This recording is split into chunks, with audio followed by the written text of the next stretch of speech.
Hey everyone, Big John here. It is December 14th, which means it is time for day 14 of our Vlogmas Advent Storybook calendar. So let's open this up and see what book we're going to be reading today. Let's see what we got here. All right, here we go.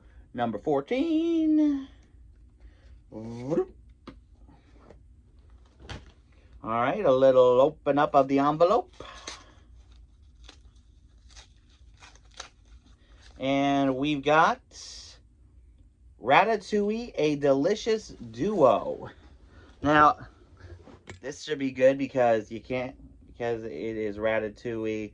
I'm not sure if this is a retelling of the movie or if it's a continuing of the movie like we saw when we read like the Lightyear and Turning Red stories. But you know I love the Ratatouille ride at Epcot, so shall we? Ratatouille, a delicious duo. Alfredo Linguini walked into his restaurant one morning to the smell of a delicious mushroom and cheese omelet. He entered the kitchen to find his friend Remy cooking up a wonderful breakfast for the two of them. What a great surprise! This looks really good. As they ate, Remy noticed his friend was quieter than usual. This surprise reminded me that today is Colette's birthday, Linguini said with a sigh, and I have no idea what to get her. Maybe some flowers, or a hat, or...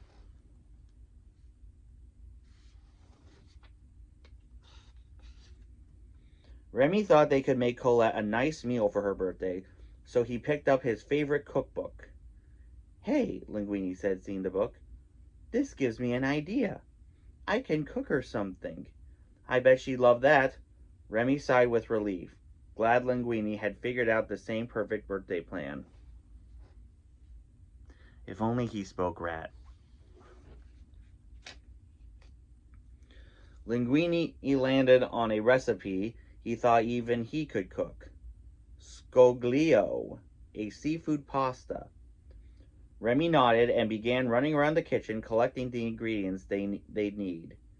Whatever he didn't find, Linguini wrote on a list to take to the supermarket. Linguini also added a note to get flowers.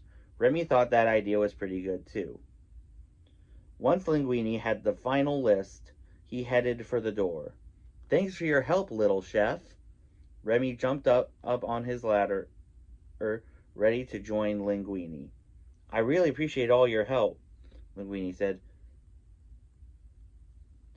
But since this is a special gift from me to Colette, I think I want to do this on my own. Uh-oh.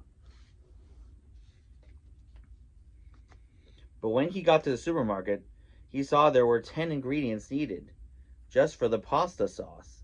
Linguini headed down the closest aisle, and saw pre-made jars of pasta sauce. He knew Remy would never approve, but with so little time, he decided to grab a sauce and move on. Next on the list were some vegetables. The cookbook instructions had listed detailed steps for chopping and dicing and spiralizing, so he was happy to find a freezer full of pre-cut veggies.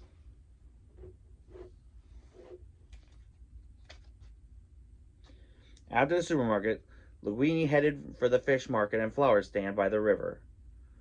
The list had said to buy fresh fish like mussels, scallops, or shrimp, but Linguini spotted a sign advertising live lobsters. That's as fresh as fish can get, Linguini thought. He bought the largest lobster at the fish market, quickly grabbed a bouquet of flowers, and was on his way. Linguini returned to the restaurant. Remy was shocked to see that he'd hardly followed the list at all. But Remy knew that a good chef could make a great meal out of any ingredients, so he hopped on the counter and began to revise the dinner plan. Whoa, what are you doing? Linguini asked.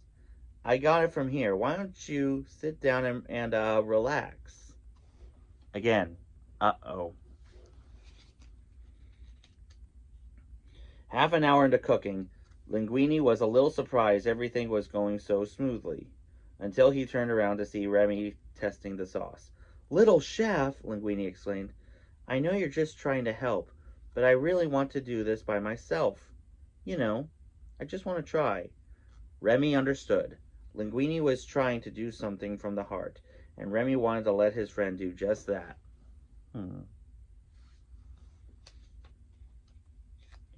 With Remy gone, Linguini tried his best to pay extra close attention to what he was doing. But things quickly fell apart. But when Linguini thought things couldn't get any worse, the sauce exploded all over the kitchen. That's exactly how I cook. Linguini sunk to the floor and called to his friend. Little chef!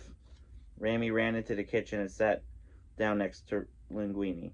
I'm sorry, pal, Linguini said. I wanted this gift to be from me to her, but I think we'll create something even more special together. Would you help me finish cooking? Colette deserves a great meal on her birthday, and I know with your help we can make one. Now that's teamwork. Remy got up and began running around the kitchen.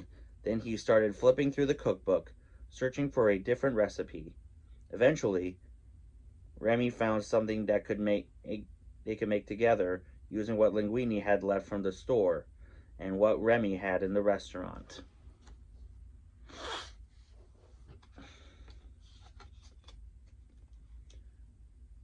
Remy hopped on Linguini's head and got to work. Just as they finished cooking, Colette arrived. Linguini had led her to a table.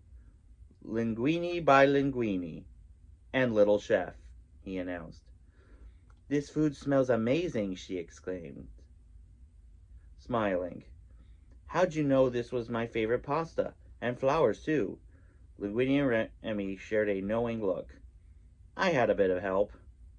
Linguini chuckled. Happy birthday, Colette. That was a good story because it shows that teamwork makes the dream work. So anyway, there we go. Anyway, let me know in the comments what your thoughts are on the story. And as always, if you have any questions on how to do this for people with disabilities, let me know in the comments, and I'll make sure it gets into a future video. If you haven't subscribed here yet to the Big John Network, what in the Walt Disney World are you waiting for? And ding the bell for notifications so you never miss a second of the fun. And until next time, may the mouse be with you.